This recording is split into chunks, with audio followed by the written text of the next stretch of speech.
It's it is a good morning. It is a very, very, very good morning. And I wake up today. Don't mind my dressing code. Definitely, it's around 3 a.m. in the morning. This is around 3 a.m. in the morning. And I just have something I want us to share this morning. Oh, we believers, we parents, and I've never made any video, regardless of the demonstration happening in our country, definitely in Kenya, concerning the rejection of finance bill, how this generation, we call it the Generation Z, or those who went to school some long time ago, we talk about Generation Z. And I've not mentioned anything about it, and I keep, but there is a clip I made one day, and I spoke about this. I said, this is not something we as parents, we should be celebrating. When your sons and daughters rebel against the authority, this is a practice they've been doing it definitely from home, definitely from your house.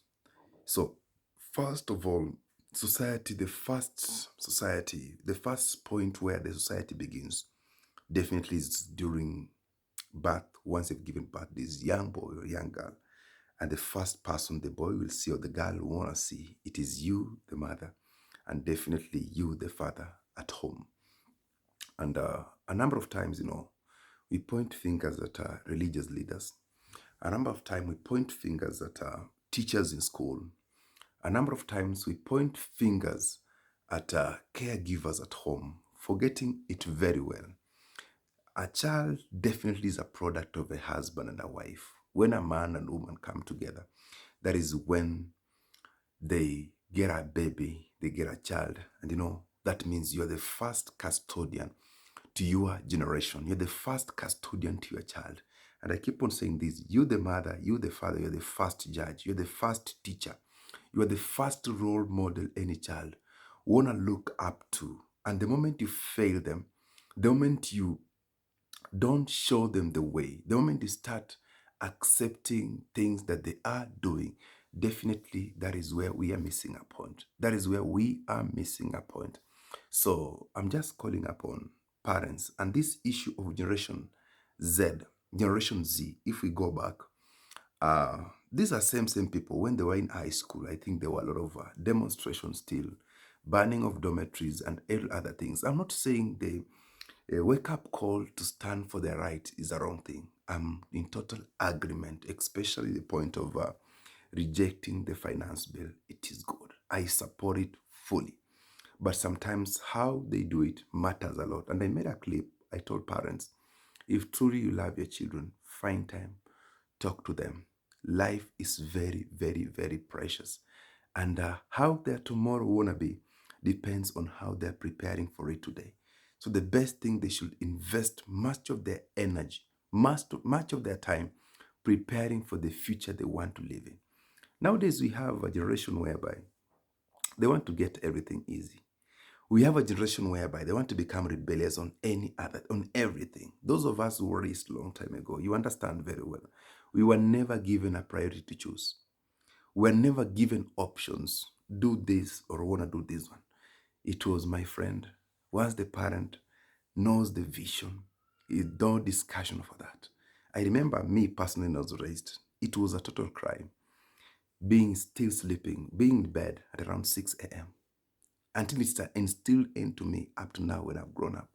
There's no single point I want to be sleeping up to 6 a.m. This is what is instilled in me. By then, I thought maybe it was a sort of frustration. By then, I thought maybe it is a sort of punishment. But I didn't know the people who were raising me.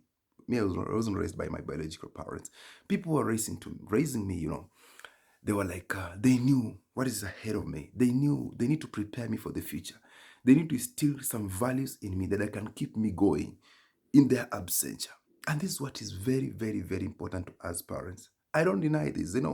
Some of us, our houses, like mine, we are fitted with CCTV camera. A child has a phone, just like mine. They have a tablet. So like any movement you're doing, you know what? I need to know. Let me tell you this. The cameras, The CCTV cameras in your house, they won't help you to help. They won't help you raise your child. The best thing is you to talk to them. And I keep on saying this. May your son, may your daughter understand the vision you're having for them as a parent. Because some of us just have the vision in our head. We're just thinking about importance of education in our head. But can you transfer this to our daughters? Can you transfer this to our sons? And I keep on saying this, especially the dressing code, especially how they behave, especially how they talk to you. There are things as a parent, don't accept your son to shout back at you. Don't accept your daughter to shout back at you, regardless how genuine the point is, regardless on how honest the discussion is. There are things don't accept. Draw a line. Even if you want to correct me, number one, remember I'm your father. Number two, remember I'm your mother. So as you're talking to me, can I see that respect? Can I see that person? Can I see that humility in you? Can I see that humbleness in you? Not only issue that daddy I want should be daddy please. I was asking if it is possible. That is the procedure that you should be start instilling in your children. And I keep on reminding parents, personally, I've been keep on saying this, is I'm a qualified teacher, to be precise, in British International Curriculum. So when I talk about peers, when I talk about this generation that in between the age of, not generation, this group of people in between the age of 10 to 18, this is where people are discovering a lot. There is somebody who was saying one day, at the age of 15, 14, 17, you don't talk to your children, your child, you talk with. I'm in total disagreement. I want to speak on this. I'm in total disagreement on that. Let us talk to them. As much as you're talking with them, you are listening to them, but there are things you have lived long enough, you start drawing lines. So like, come on, you are my son, yes, you have a valid point, but on this one, we are not. You know, sometimes I drive my home, I leave home a bit early in the morning, especially Fridays. Those of us stay in the city. And I see, if you go to these entertainment joints, not entertainment joints, if you go to bus stations on Friday, Saturday morning, that is, you see young men, you see young girls. And if you look at them very well, these people are staying with their parents. As a mother, as a father, how do you allow your son below the age of 18 or the age of 20, who is not responsible enough to take care of himself, knocking at your door very early in the morning in the name of that is he or she spent out? Hey, come on. My friend, we were never raised like that. We have become too democratic, which is now spoiling the generation. The best way to show love to your children. Listen to me, parents. The best way to show, appreciate, and value your sons or your daughters. Come on, instill values in them. Instill discipline in them. Tell them what is right. Raise them in a way these people are going to survive even when you're not there. Teach them in the ways that even if one day you wake up, you're not existing again, they remember you for something. That's why I keep on reminding parents, be that role model person to your child. You know, everybody talks about this. Allow me to say this. Everybody speaks about this. Children, respect your parents. Children, love your parents. But I want you to understand very well. There are some parents are not lovable. There are some parents, yes, the only thing that can attach you to your mother or your father is because he's your father, is because she is your mother. Nothing else to add on. And parents don't want to hear this. Listen to me. Parents don't want to hear this. Every time you point fingers at the children, come on, do this, come on, do that. But you as a person, are you a role model? Are you that parent that your child can look up to? How you behave, how you dress, how you talk, how you address issues, how you walk out with your emotions. Because nowadays I see mothers are dressing more of girls. So if your mother already in a miniskirt, you are half your breasts are out. Yeah, come on. You have don't you call them crop top or boob top? I don't know those things. So if a mother can dress like that, what seed are you planting on your child? What seed are you planting in your generation? What seed are you planting? And I want to say this, I'm so much about how women dress because I understand 90% or everything the society revolves about women. These are people, these are procreators. I like using that word. Women are people, they work together with God in creations. These are people who carry the child for 9 months before they give birth. Forget about men, plant a seed and go. But women, these are procreators. They work hand in hand with God. God works through them. So when the society, women learn how to behave, learn how to talk, learn how to do anything, everything in the society is going to work right. I'm repeating again as parents. Besides you being the mother, besides you being the father, is there any value you can add so that when your child grows up, he or she looks up to you? Is there anything you can add on? Just like, you know, I'm your father. Okay, you're my father, yes. So now that you're my father, what else? What else? You know, I'm your mother. Okay, I appreciate, mom, you're my mother. But you, besides being my mother, what do other people say about you? What do other people talk about you? I was blessed. I was blessed I was blessed so much during Kuna. I think it was Alan Kuna, and my favorite bishop, J.B. Masinde, our neighbor here at Moja Deliverance Church, asked and spoke of this thing. The moment you rest, the moment you die, let me use that word, and they tell your friends to stand up and say something about you without pretending. How many people will stand up? And I'm a believer of this. Me, if I never tell you you're a good person, the moment you rest, I won't speak to you. Because number one, I know you're not even hearing. Your spirit is gone. You just remain with your body there. So if I don't tell you you're a good person, I'll never tell you the moment you're rested. So what does it mean?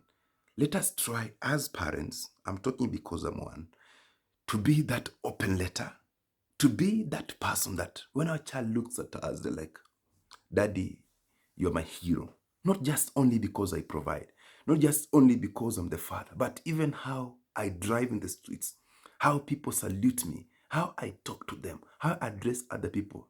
Children learn a lot from us. In school now, we have a lot of rebellious children in class. A child will answer you back the way he wants to talk to you. I was in a class somewhere in the midweek, and a 5-year-old kid in the other section mention vulgar words that I cannot even mention, one that I cannot even repeat on this video. And you know, I didn't see if this child is having a problem. I cautioned the environment this child is being raised in. I didn't have a problem. And I keep on telling parents whenever we have parents meeting, I see your child, I see the character. I don't need to ask the type of parents I'm going to meet with. In schools, we teach subjects, core subjects, learning areas, CBC, they call it that, but in British curriculum, we call it the subject. We'll talk about mathematics, English, science, and other subjects. Come on, there is no curriculum whereby we are addressing about how one should behave. This is a course. You as a parent, you want to do it as a person. And if you don't do it, I keep on reminding your parents, the children I'm teaching, they are not mine. They will never be mine, but these are your children. At the end of a particular period, they graduate, they're out of my hands. The person to bear the consequences or to enjoy everything, it is you as a parent. So make sure you're home. Don't just teach by the word of speaking. Come on, can your lifestyle speak to your children? Can you the way you just do your things at home, can it speak to your children? Can it say something? Now you have employed other teachers, they're called social media. Once you enter at home, the baby cried. Maybe some days I'm tempted to do that. I think I'll also change on that. Once the child is crying, it's like, Daddy, take the phone. Daddy, take the tablet. Come on, this child needs you. This child needs you. Instill the values in him. And remember this, there are only two things nobody will ever take away from your child. Number one, knowledge. Once a child has education, once a child has gone to school very well, remember this, the only certificate that is never having two names is an academic certificate. It only bears the name of the graduate. If it is so and so only, we talk of marriage certificate, of course there is a husband and wife. witness. Talk of, how do you call it again? Talk of the birth certificate. Of course, it has the mother, it has the father, all others, but it's only, even title deed sometimes has the bearer, person who bought, who sold, something like that. But when you talk about academic, come on, parents, when you talk about academics, a graduate, even if you rest, they come, your family comes, takes away all the resources you're having, or there is a tragic thing, maybe fire outbreak, everything is burned down, your business goes down during the corona, like for example, the coronavirus period. But once you have education, come on, you bounce back again. So give your child what nobody will never take away from them. Number two, once you raise your child, like me, there's some things that were instilled in me. Even up to now, the way I talk, the way I walk, you reflect very well. If you look at the man who took care of me, part of those aspects, they are in me. So nobody will ever take away from me. Now it's my responsibility. Alhamdulillah. Thank God. Thanks to God. I'm successful. That don't need to tell me. I know as a person I'm successful. But now I'm trying to look at my successor behind. Is it bothering me alone? Don't forget, this is Mr. Gazemba. And in case you're watching this channel for the first time, don't forget to subscribe, share, like, and comment. I'm not looking for more views. I just want to shape this society. Let us not celebrate when our children are doing what is wrong. Let us not call them heroes and heroines when they're misbehaving. Let us not glorify mistakes with our children. Let us stand firm and tell them, come on, whatever you're doing is wrong. God bless you. Remember, successful people look at you, look like you. Successful people look like you. Keep moving, keep maintaining the pace. And remember, we have people behind us that are looking at us. Thank you so much. God bless you.